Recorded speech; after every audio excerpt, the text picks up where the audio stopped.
Salut à toi et bienvenue sur le podcast Dose d'Inspi. Nous y sommes, c'est parti pour une nouvelle saison. On se retrouve ou bien on se découvre.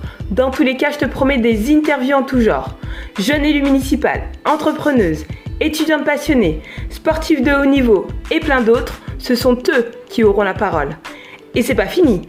Lors des émissions spéciales, tu découvriras plusieurs invités qui aborderont des thèmes en lien avec l'actualité et ils te dévoileront les coulisses de leur métier. Alors, prêt à prendre ta dose d'inspi ? Attends, n'oublie pas, dans la vie, tout est une question de dosage.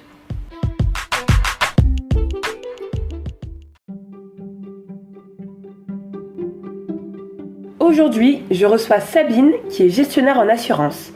Elle a su évoluer depuis son très jeune âge dans une seule et même entreprise et à chaque fois a pu passer des échelons. Avec ambition, elle évolue en interne malgré ses craintes liées à son diplôme. Je te laisse découvrir tous les détails dans cet épisode. Bonne écoute à toi et surtout, prends ta dose d'inspi.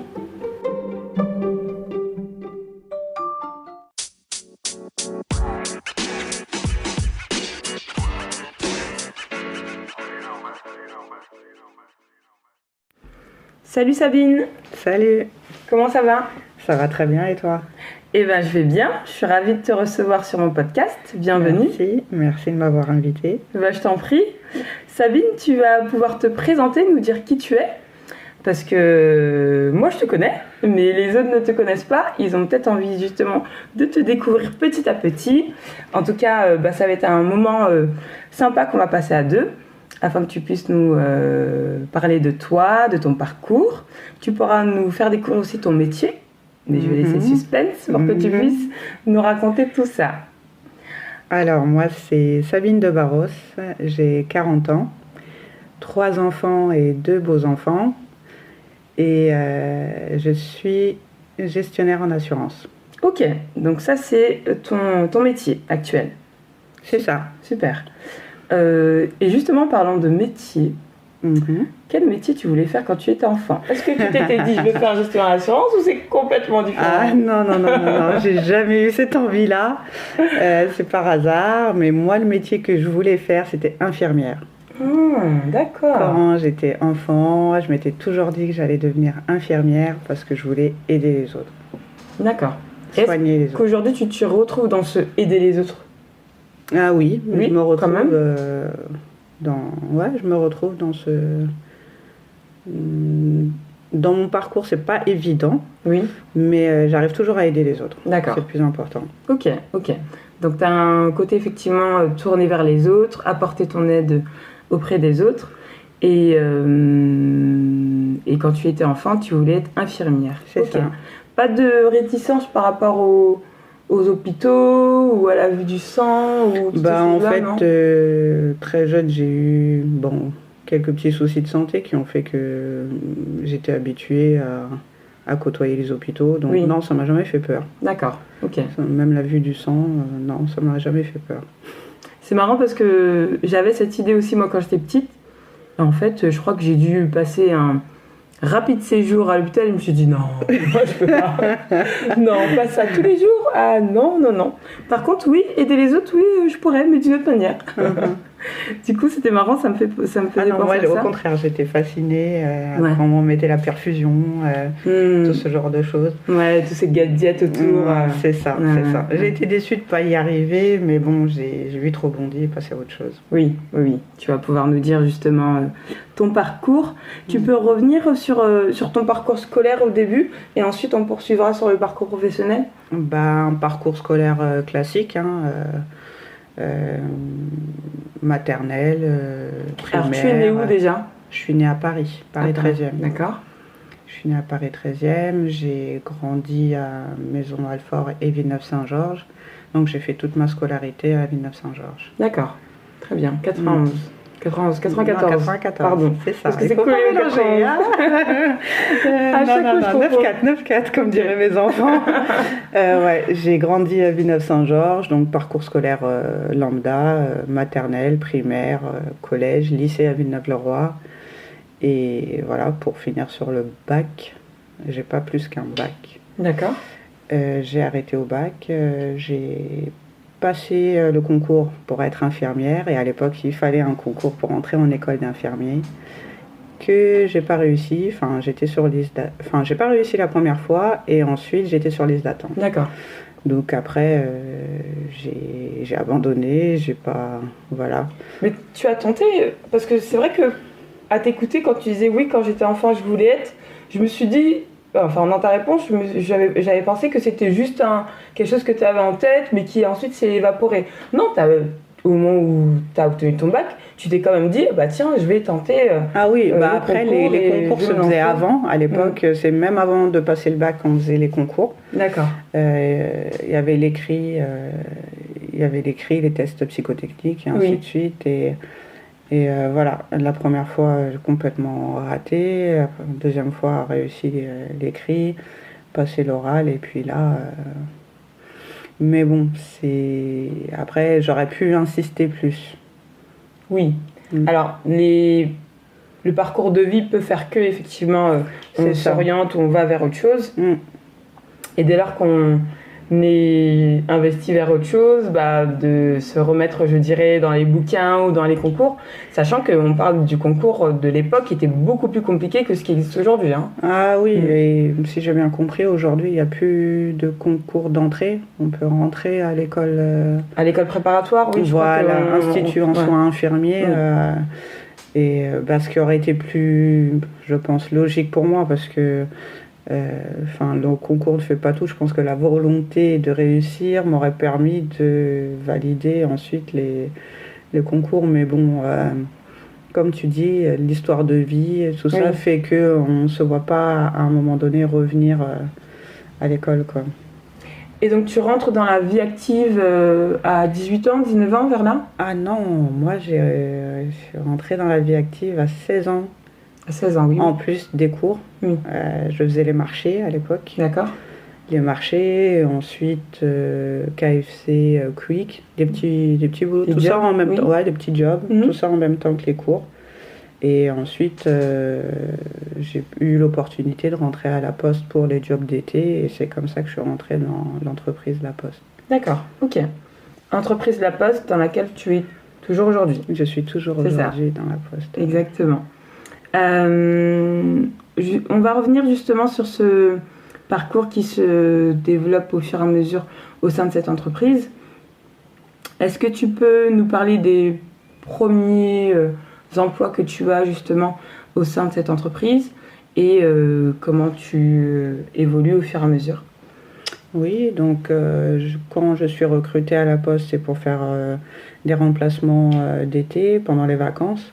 En tant que, à l'époque on appelait ça guichetière. D'accord. En tant que guichetière au bureau de poste de Villeneuve-Saint-Georges, voilà, donc je rentre, j'apprends et je fais que les vacances scolaires et ensuite on me propose un CDI pour les samedis. Donc je fais tous les samedis au sein de la Poste. Tout ça en tant que guichetière pendant quelques années. Et entre-temps, j'ai mon premier enfant. Au moment où j'ai mon premier enfant, je suis toujours en contrat samedi, uniquement les samedis. Pour moi, il me fallait m'épanouir dans mon travail aussi. Donc j'ai tout fait pour pouvoir passer sur un temps plein que j'ai réussi à obtenir. Et là, j'étais guichetière, mais EAR, c'est-à-dire que chaque jour, j'avais un nouveau bureau de poste dans lequel travailler. D'accord, donc tu bougeais de bureau de poste en bureau de poste en fonction des besoins, peut-être ? C'est ça. En fait, je faisais les remplacements des arrêts maladie qui venaient impromptus ou des congés, voilà. Donc je pouvais rester plusieurs jours dans un même bureau, mais j'avais pas un bureau rattaché. Donc je tournais comme ça dans une partie du Val-de-Marne. J'avais la moitié du Val-de-Marne et je tournais de bureau en bureau. Ok, très bien. Qu'est-ce que ça t'a apporté à ce moment-là dans ta vie ? Ça m'a apporté tellement de choses, l'adaptabilité, savoir développer des compétences, être à l'écoute. D'accord. Ouais, ça m'a apporté plein de compétences. C'était riche. Et tu as eu envie de tout de suite voir vers quel autre métier tu peux t'orienter, ou tu étais surtout concentrée sur le fait de prendre de l'expérience ? Ah non, moi, j'aime pas tourner en rond. C'est-à-dire quand je pense maîtriser un domaine, un sujet, j'aime bien passer à l'étape suivante. Oui, Donc j'ai fait ça pendant quelques années et ensuite j'ai tout fait pour passer guichetière confirmée. d'accord. Je suis devenue guichetière confirmée. Enfin, j'ai suivi le chemin qu'il fallait. Enfin, il y a un chemin à la poste. Donc on ne peut pas trop sauter les étapes à moins de copinage mais bon, ça ne m'était pas réservé ce genre de promotion. Donc du coup, j'ai suivi le chemin, mais j'ai tout fait pour monter petit à petit. Et ensuite devenir gestionnaire clientèle professionnelle, où là D'accord. j'ai appris encore de nouvelles choses qui étaient totalement différentes, la partie commerciale à fond, comment traiter avec des entreprises, comment les entreprises ont besoin de la poste, l'exigence des entreprises. Donc là aussi j'ai appris un nouveau pan du métier de guichetier. Très bien, ok. Et ensuite, quand j'ai appris ce que j'avais à apprendre, bah, j'ai voulu voir autre chose. Et là, j'ai été guichetier référent. Donc, je m'occupais d'un bureau de poste. Un petit bureau de poste qui était rattaché à un plus gros, mais je devais m'occuper d'un bureau de poste, celui de Créteil-Soleil avec Fort-Enjeu. Et là, j'ai passé quand même pas mal d'années parce qu'il y avait énormément de travail. Et là, j'ai appris encore d'autres choses, la Oui. comptabilité, la gestion, la caisse, les commandes de fonds, enfin... D'accord. Mm. Là, tu nous parles de tout ça, mais qui s'étale sur combien d'années entre ton premier job de guichetière et là, pour s'arrêter à là, Ouais, guichetière référente, c'est ça? c'est ça. Guichetier référente, donc je suis rentrée à la poste en 2003, fin d'année 2003. Et guichetier référente, j'ai été en 2010. D'accord. Donc oui, donc il y a eu quand même plusieurs années qui se sont passées, C'est ça. avec à chaque fois cette volonté de pouvoir bénéficier d'une mobilité interne, Ouais, d'évoluer, de parfaire tes compétences, et qu'elles puissent à chaque fois se concrétiser par un nouveau poste, un nouvel environnement. Parce que pour le coup, tu avais en plus pu changer de bureau de poste. c'est ça. Le poste de guichetière référent, tu me parles de différents domaines que tu as pu découvrir. Moi, quand tu m'en parles comme ça, tu me dis si je me trompe, j'ai l'impression que c'est un peu l'équivalent d'une directrice. Est-ce que c'est le cas? Oui, mais en fait, c'est tout ce qu'une directrice n'aime pas faire. En N'aime pas fait. faire, ok. C'est ça, c'est la Directrice petite main, adjointe. c'est la petite main, Ouais. voilà, c'est la petite main d'une directrice. D'accord. Après, il faut savoir qu'à la poste, il y a quand même euh, pas mal d'échelons, enfin de postes, quoi. Pour arriver à la directrice, il y en a Oui, pas mal qui... il y a des sous-échelons, Voilà, je vois. c'est ça. Donc oui, c'est tout ce qu'une directrice n'aime pas faire, c'est d'être sur le terrain, c'est d'être, comme dirait un garagiste, elle a les mains dans le cambouis, quoi. Oui. C'est, Oui. voilà, vraiment... Est-ce que c'est ce que toi t'aimais faire, être sur le terrain? Oui, je suis pas faite pour être derrière un bureau et commander les gens, voilà. Il faut que La je... journée. C'est ça, il faut que je mette les... Je me donnerais tout pour arriver à... Mais la manière de le faire, ce serait être avec mon équipe sur le terrain, quoi. Oui. Après, son métier, on se l'approprie, hein. Le C'est but, ça. c'est pas de faire un copier-coller de l'image d'un métier qu'on se donne. Il faut se l'approprier pour pouvoir le vivre et l'expérimenter de la C'est meilleure ça, des manières. tout à fait. Ok, je vois très bien. Est-ce que l'aventure s'arrête au poste de guichetier référent ou on a encore d'autres surprises? Non, du tout, parce que là, on est en 2010, donc 2010, je continue, oui, guichetière référente, pas mal de choses. Après, bon, une grosse agression qui fait que je suis obligée de quitter le bureau de poste de Créteil-Soleil, donc je vais dans un bureau sans argent. Donc là, toujours en tant que guichetière référente, mais dans un bureau sans argent, donc j'apprends encore de nouvelles choses, D'accord.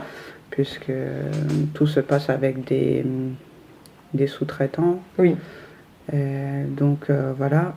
Et ensuite, quand je continue tout ça, j'ai appris, encore une fois, je maîtrise.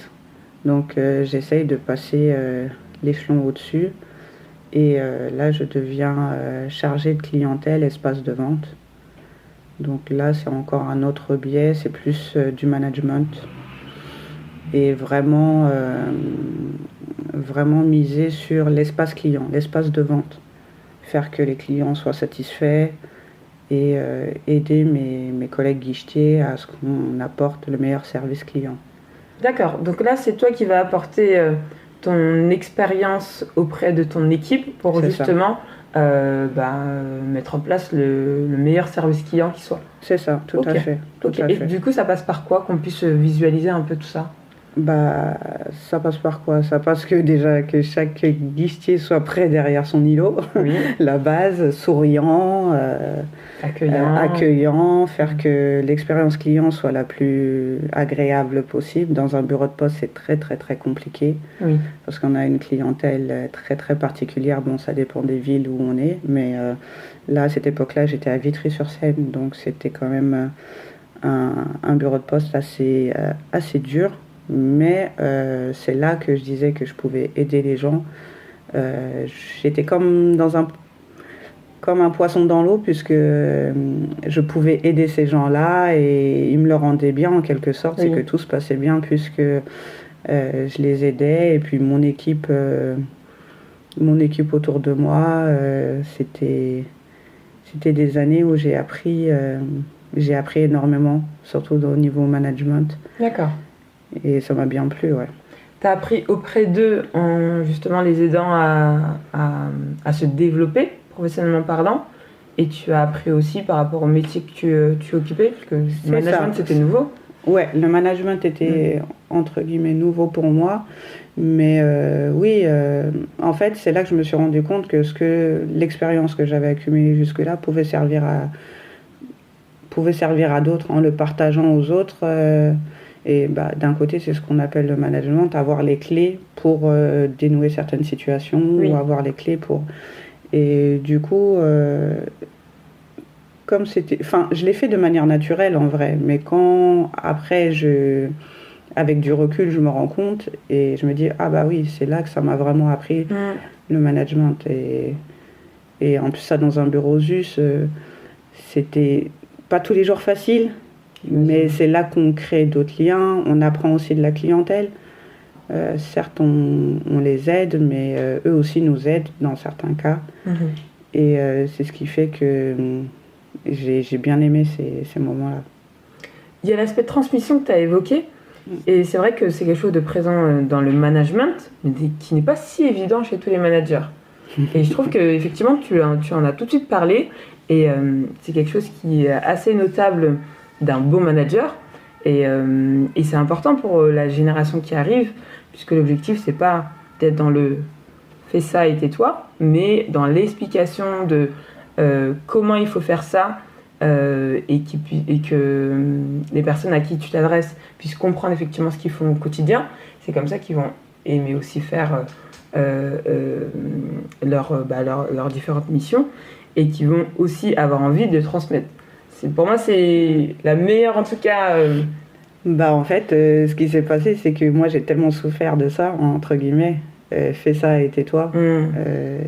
Quand j'ai commencé à la Poste, on me demandait de faire des choses sans m'expliquer réellement, sans prendre le temps. Et aussi, ce qui est une dérive dans ce style de boîte, des grandes boîtes comme ça, des fois, il y a des gens qu'on place comme ça et qui n'ont pas les compétences pour. Oui. Il y en a énormément et du coup ça m'a permis d'analyser la situation et de me rendre compte de ce que je voulais pas être et comment ça aurait marché avec moi et comment mieux faire. Donc du coup avec tout ça, tous ces ingrédients, mon expérience et tout ça, c'est là que j'ai pu en tirer pour moi la meilleure façon de transmettre mon savoir et d'aider les jeunes collaborateurs qui arrivaient et parce que on a du mal maintenant à recruter en bureau de poste tellement que c'est un métier dur. Oui. Donc il fallait comment donner envie et qui se transforme aussi sur du commercial. C'est devenu beaucoup commercial. Maintenant, il faut la vente additionnelle, il faut telle et telle. Donc comment donner envie à mon équipe d'atteindre les objectifs parce qu'on est objectivé malgré tout sans leur générer du stress, sans leur générer une angoisse. Chose que j'avais moi auparavant. Oui. Heureusement que je suis tombée sur des bons managers qui, eux, m'ont su me donner les clés. M'ont dit, il y a la carotte, quoi. Enfin, il y en a un, tu lui demandes de se dépasser et tout, mais lui, il va se dire, mais qu'est-ce que j'ai en retour? Parce que la poste, c'est pas des augmentations de salaire, c'est pas une petite prime comme ça qu'on peut te mettre. Mais non, comment lui donner envie de se dépasser ou comment lui donner envie d'atteindre cet objectif? Et c'est tout ça qui a fait son bout de chemin en moi et qui a fait que j'en suis arrivée là avec, d'assez bons résultats de mon équipe et j'en étais fière. Super. Bah ça doit te motiver encore plus. Bah, c'est clair que c'est motivant. Après, c'est une grande boîte comme la Poste. Il y a des gens qui viennent, il y a des gens qui partent, il y a des responsables qui arrivent, d'autres qui partent, des gens très bien qui partent et d'autres moins bien qui arrivent. Et du coup, tout ça fait qu'à un moment donné, on s'y retrouve plus. Parce que pour moi, j'ai besoin de m'épanouir par mon travail. Et j'ai pas dit j'ai besoin d'être stressée par mon travail ou voilà. Pour moi, ça me prouve que malgré le fait que j'ai pas eu de grands diplômes, tout ça, je sais travailler, j'ai les compétences, je sais travailler, je suis capable. Voilà, c'est tout simplement, je suis capable. Donc à chaque fois que j'ai passé des échelons, entre guillemets, c'était pour me montrer à moi-même que j'étais capable d'aller plus loin et que je suis pas plus bête qu'une autre. Et du coup, quand ça a commencé les angoisses, à me dire j'ai pas envie de me lever, d'aller au travail et tout, c'est là que je me suis dit il faudra penser à changer. Bah, heureusement que tu aies ces petits déclics qui te permettent en tout cas ces petits rappels qui te permettent de revenir à toi et de surtout pas te laisser embarquer dans un espèce de truc où en effet tu ne prendras plus goût. Parce que là, c'est encore plus difficile après pour remonter la pente, j'ai envie de dire. C'est ça. Mais oui, tant mieux. Tu parles justement des différents moments où tu as pu te dire que je suis capable et tu as pu évoluer. Moi, j'aimerais savoir justement quel est le moment où tu as pris conscience de ta pleine capacité professionnelle à évoluer dans le monde du travail. Quel est le déclic justement? Quel est ce moment où tu as eu le déclic? C'est pas si longtemps en vrai. C'est longtemps? Ah oui. En fait, quand c'était d'évoluer dans mon corps de métier, ce qui est le sein du bureau de poste et tout ça, pour moi, je savais que j'en étais tout à fait capable et ça, j'avais aucun doute là-dessus. Mais c'était de me dire, t'as presque monté tous les échelons dans un bureau de poste et maintenant, qu'est-ce que tu vas faire? Toi qui n'as pas de diplôme, toi qui n'as pas de... Et là, le déclic, c'était que je revenais de congé de maternité et puis on m'a pas fait le planning qu'on m'avait promis, alors que moi je m'investis à 200%, je fais que mon travail très bien, sans vouloir me vanter, je faisais mon travail très bien et j'étais à l'attendu surtout, quoi. J'étais un bon élément et malgré ça, on n'avait pas fait l'effort de me donner le planning qui m'arrangeait pour ma vie de famille. D'accord. Est-ce que tu souhaitais que ce soit revu justement et que ce soit réadapté? Voilà, c'était déjà adapté, sauf que comme il y avait une nouvelle réorganisation, à la Poste ça arrive souvent, une nouvelle réorganisation, donc de nouveaux horaires qui devaient se mettre en place et du coup ils avaient décrété une nouvelle manière de faire les plannings. La directrice m'avait donné son accord et puis quelqu'un d'autre est passé derrière voilà, l'accord avait été oublié, donc là c'était la goutte d'eau parce que moi je suis très, comment on peut dire, je suis très loyale, je suis très carrée, quoi. Quand on me promet quelque chose et tout, enfin, quand on fait un pas vers moi, je fais un pas vers toi. C'est-à-dire qu'à partir du moment où je fais mon travail comme il faut et que je suis irréprochable, entre guillemets, fais un pas vers moi parce que je vois comment tout se passe à côté. Si moi je suis pas là, tout s'écroule. Et ils l'ont pas fait, donc là je me suis mise à chercher, toujours en mobilité interne, parce que pour moi le fait de ne pas avoir plus que le bac me freine énormément, malgré que dans mon entourage j'ai Sophie, ma belle-sœur, j'ai mon conjoint actuel qui me dit mais si tu te rends pas compte de toutes les capacités que tu as, de toutes les compétences que tu as, mais franchement tu te dévalorises. Enfin, moi je me rendais pas compte de tout ça et du coup en mobilité interne je me suis mise à chercher. J'ai cherché tous les jours, j'étais sur le site et jusqu'à ce que je vois gestionnaire en assurance, je me suis dit je postule ou je postule pas. Et finalement j'ai postulé à ce moment-là. Enfin, comme il y avait 2 postes, Il y avait un gestionnaire sinistre et un gestionnaire recours contre tiers. Et moi, j'avais postulé aux 2 postes. Je voulais vraiment pas que ça m'échappe. Oui. Donc, j'ai commencé à faire le premier entretien et après le deuxième entretien à la foulée, sauf qu'il y avait juste les responsables qui changeaient. Après, je pense que l'entretien se passe bien puisque sur la fin, on me demande lequel je préfère, quel poste je préfère. D'accord. Donc là, ça me plante une petite graine quand même dans ma tête. Je me dis, peut-être que j'ai réussi mon trou parce qu'on me demande lequel je préfère. Oui, ça veut dire qu'il se projette déjà avec toi. C'est ça. Donc là, après, je me suis demandé aussi si c'était pas un piège parce que, voilà.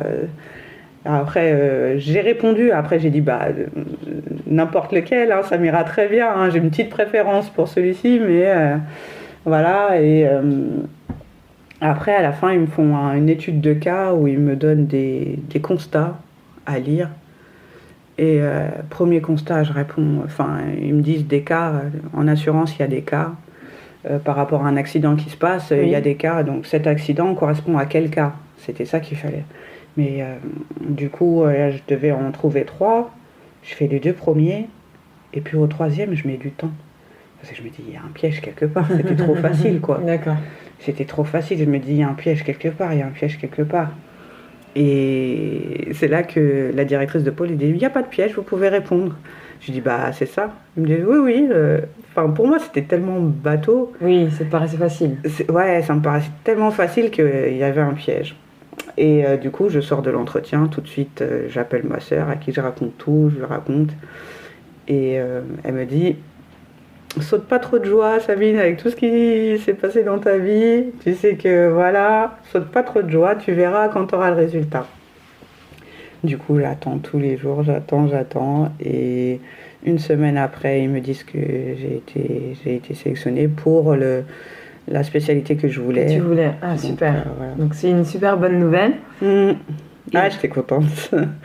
J'étais contente et en même temps j'avais un peu peur parce que je me dis, est-ce que je vais être à la hauteur maintenant une fois? Forcément. N'importe qui pourrait se poser cette question, mais ça te met en... Est-ce que là, d'en parler, ça te met en relief toutes les étapes par lesquelles tu es passé, tous les métiers que tu as pu occuper, de par ton expérience, de par toute cette mobilité interne que la Poste a pu te permettre d'expérimenter, et surtout que le diplôme n'est pas un frein. Ah oui, après voilà, moi je suis de la génération où c'était les parents, faut que tu aies des diplômes pour t'en sortir dans la vie. Bon, c'est toujours vrai parce que quand je vois aujourd'hui... Oui, on dit pas le contraire aujourd'hui. Hein. Oui, on dit pas le contraire aujourd'hui parce que quand je vois les petites jeunes qui arrivent en master et qui ont déjà mon niveau de salaire et qui ont déjà mon grade, donc c'est vrai compte, que voilà, c'est que ça compte, c'est quelque part ça compte. Mais il faut se dire que c'est pas le fait de ne pas en avoir qu'on peut pas y arriver. C'est ça, exactement. Et c'est surtout ça, mais j'ai été bien accompagnée aussi. C'est vrai que j'ai mon conjoint, ma belle-sœur qui m'ont poussée et qui m'ont dit, mais ce que tu as, c'est des compétences, presque 18 ans en bureau de poste, tu as accumulé des compétences que d'autres n'ont pas, et ainsi de suite. Et c'est là que c'est ça qui me permet aussi d'être à l'aise aujourd'hui dans le poste dans lequel j'occupe, parce que la petite jeune qui a eu son master, qui commence, sur certaines choses, sur certains textes de loi et dans le droit, elle peut m'aider. Oui. Mais sur d'autres choses, je l'aide aussi. Oui. Donc, c'est là que je me dis que je suis pas une tâche, quoi, sur le... C'est là que je me dis que les diplômes, c'est bien, mais c'est pas tout, quoi. Parce qu'il y a des choses qui, pour moi, coulent de source, sont logiques, mais pour quelqu'un qui sort tout droit de l'école, n'a pas du tout la même vision, quoi. Oui, parce qu'on ne va pas effectivement... Les cas pratiques, tout ça. Il y a tout ce qui est expérimenté sur le terrain ne vont pas l'être sur les bancs de l'école. C'est ça. Donc comme tu le dis, elle a certes toute la connaissance, et il en faut, toute la théorie nécessaire, mais ensuite il faut faire ses armes sur le terrain. Et c'est pour ça que souvent, moi je me remémore quand j'étais à la fac, on nous disait... obtenir un diplôme n'est pas une fin en soi. Il y a tout le reste qui arrive et qu'il faut effectivement prouver quand on est chez un employeur, quand on est dans un environnement de travail avec tant de personnes qui viennent de partout, avec aussi leurs forces et leurs qualités. Et donc, il faut faire ses preuves. Donc, ça se joue aussi sur le terrain. Mais c'est important de le rappeler parce qu'on ne veut pas ici, loin de là, dénigrer le fait d'obtenir et de se battre pour avoir des diplômes. Des diplômes, c'est important. Parce que c'est des connaissances et il y a même des métiers où sans ça, on ne peut pas, on n'a pas tel droit d'accès. Mais pour autant, effectivement, le fait de faire valoir aussi toute son expérience sur le terrain et dans des entreprises, diverses entreprises en plus, ou bien dans une seule entreprise, ça vaut énormément. Et je tiens à le dire avec ma casquette de RH que je remets, je tiens à le dire parce que ça m'est déjà arrivé aussi en entretien de moi-même coacher la personne, la booster en disant non mais tout ça là, ça a autant de valeur que la mention master je sais pas quoi sur un autre CV. Donc faut pouvoir se le dire, être affirmatif avec ça pour vraiment quand on se présente devant un employeur, être confort là-dessus. Le but c'est pas de se survendre, mais être confort. Donc ça a été le rôle de mon entourage. Oui. Me permettre d'être confort. C'est les paroles de motivation qu'ils m'ont donné qui m'ont permis d'arriver à cet entretien avec un peu moins de stress, on va dire ça. Oui. Le poste de gestionnaire assurance, du coup, alors je dis ce terme-là, mais gestionnaire assurance, c'est le nom générique. D'accord. Et après, il y a le nom générique, et après, il y a plusieurs branches. D'accord.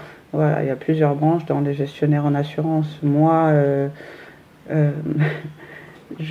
au départ, je rentrais dans la branche recours contre tiers. D'accord. Recours contre tiers parce que je suis dans une entreprise publique qui a encore des fonctionnaires. Enfin, maintenant elle est privée, mais au départ elle était publique, donc il y a beaucoup de postiers fonctionnaires. Et pour ces fonctionnaires-là, la Poste est tiers payeur, c'est-à-dire la Poste et la Sécurité sociale.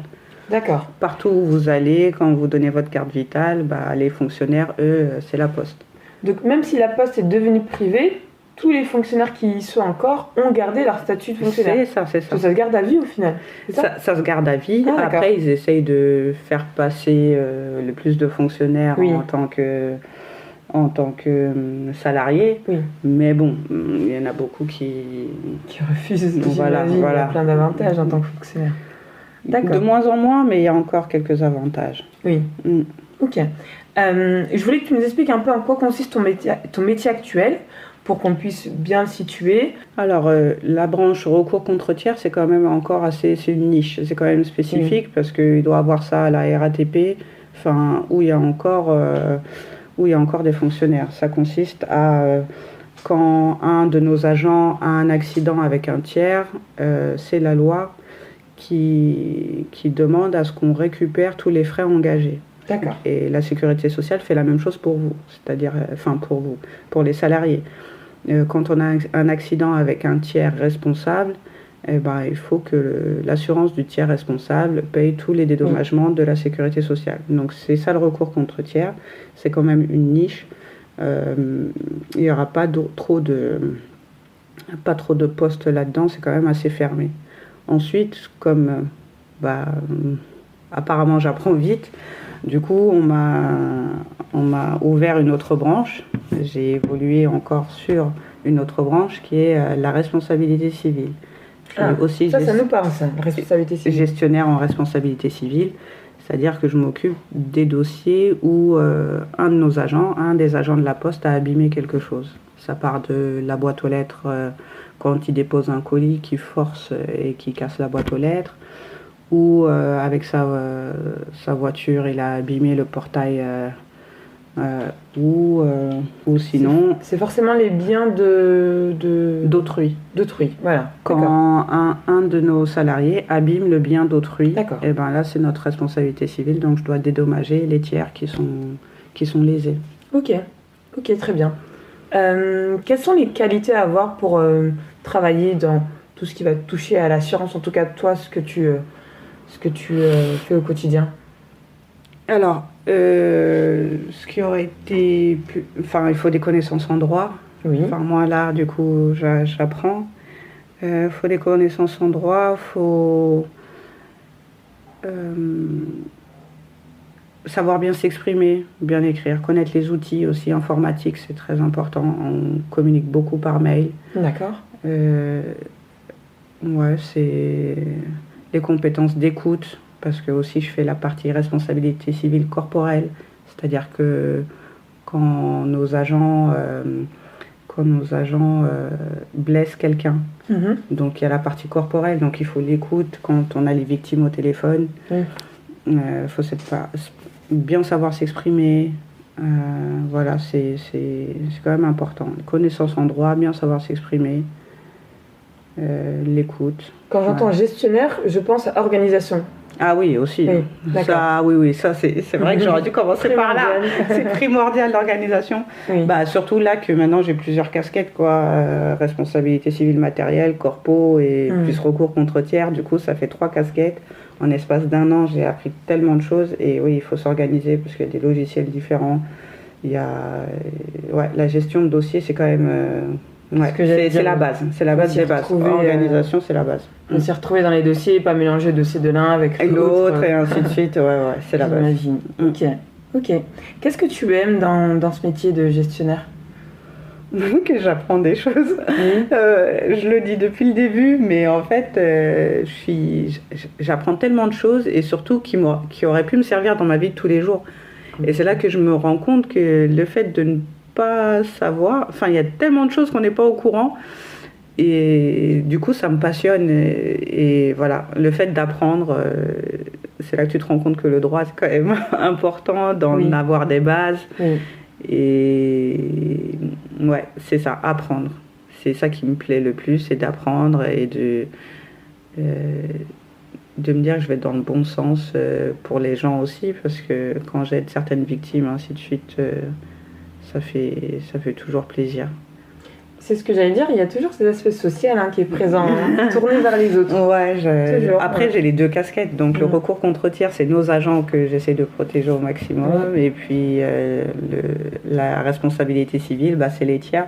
Donc, oui, c'est pour ça que je disais que jusqu'à présent, il y a le côté humain, social qui ressort. Oui, qui est bien présent. Donc, j'y trouve mon compte. Tant mieux.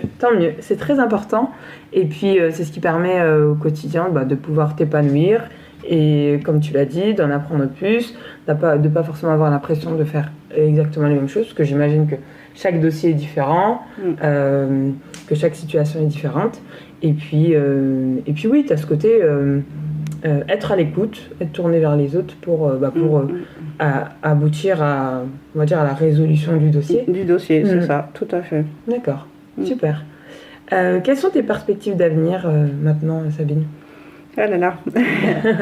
Continuer d'apprendre pour maîtriser mon domaine, c'est ça à chaque fois. Pour moi, je me sens légitime à passer l'étape supérieure une fois que j'ai maîtrisé mon domaine. Donc quand je l'aurai à peu près maîtrisé, ce serait devenir responsable de pôle. Donc ça comprend la gestion d'une équipe ? Ouais, ça comprend la gestion d'une équipe.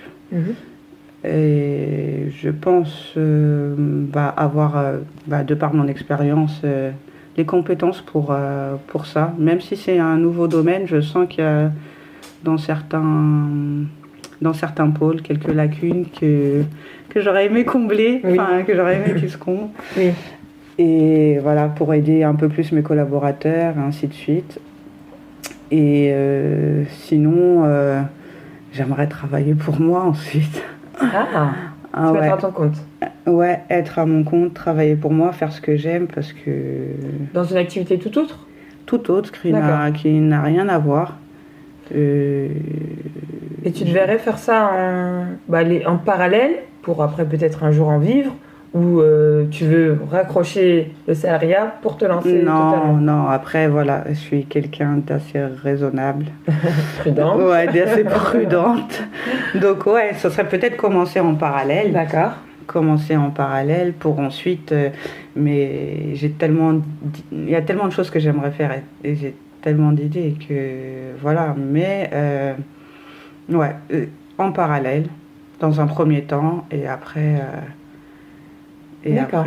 faire travailler pour moi sur ce que j'aime en rapport avec le foot, en rapport avec mon pays, Cap-Vert, et voilà. Oui. On verra bien où ça va me mener. Oui, ce que l'avenir te réserve, mais en tout cas, je te souhaite en tout cas plein de belles choses là-dessus. Merci. Que ça corresponde à toutes tes aspirations professionnelles et que tu continues d'explorer, parce qu'on sent ta curiosité dans la vie. Et que tu continues d'explorer tous les domaines que tu as envie d'explorer pour toujours garder cette joie de vivre et puis cette envie d'apprendre et de transmettre, parce qu'on sent que c'est bien présent.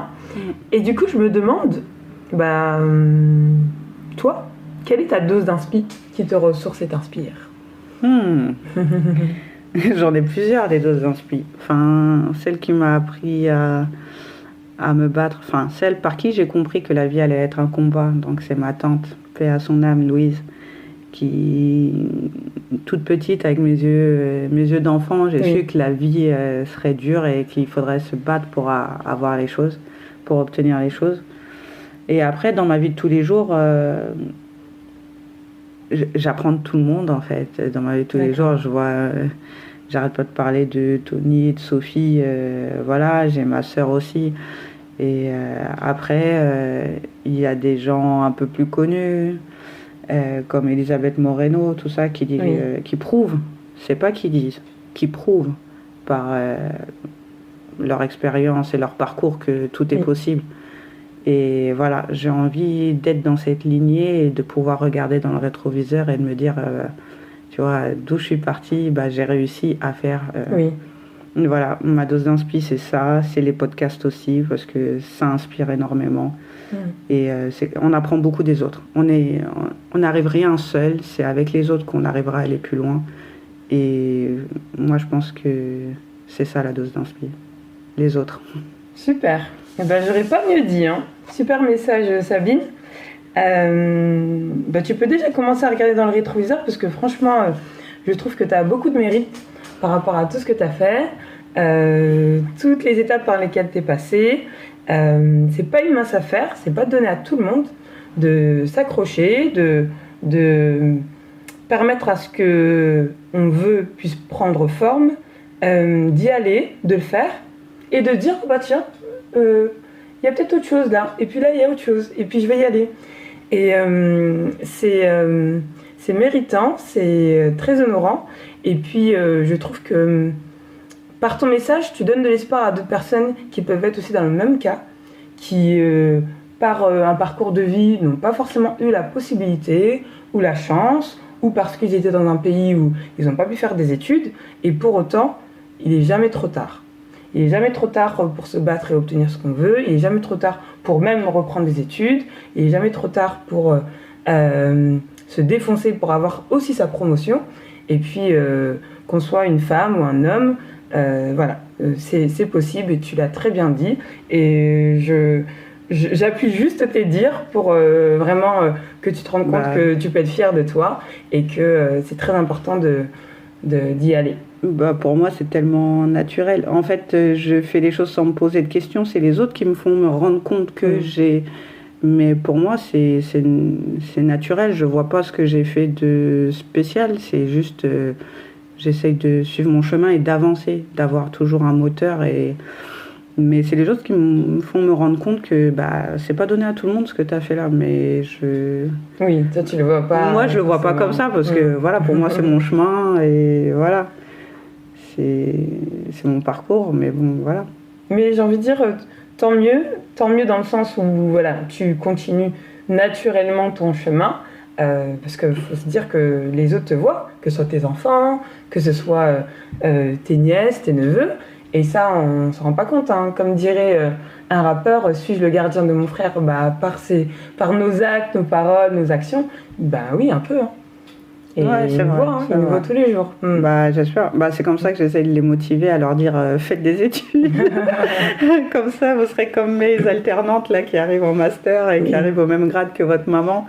Mais c'est vrai que j'essaye d'avoir cette complicité aussi. C'est important de discuter avec eux, d'être complice et voilà, le fait que j'ai eu mes enfants tôt, on fait que le dialogue arrive quand même à bien se mettre en place. Je suis assez exigeante, mais d'un autre côté, j'arrive à les comprendre.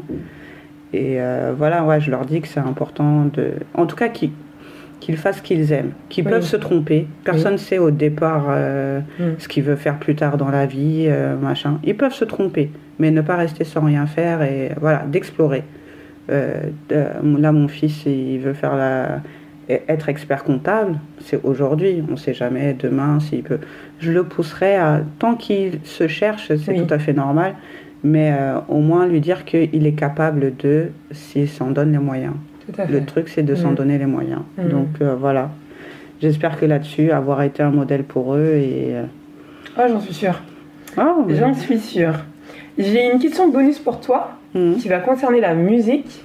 Selon toi, quelle est la musique la plus inspirante, on va dire, de tous les temps? Celle qui va te venir en tête parce que c'est celle qui te rebooste ou qui t'inspire. Alors, je dis la musique, mais tu peux me citer un style de musique ou tu peux me citer un artiste. Ou tu veux me citer une chanson précise parce que automatiquement elle te vient en tête. Ce serait quoi? Ce serait plus un style de musique. Enfin, plus des rappeurs. Oui. Du style Kerry James, Youssoupha. Voilà, c'est...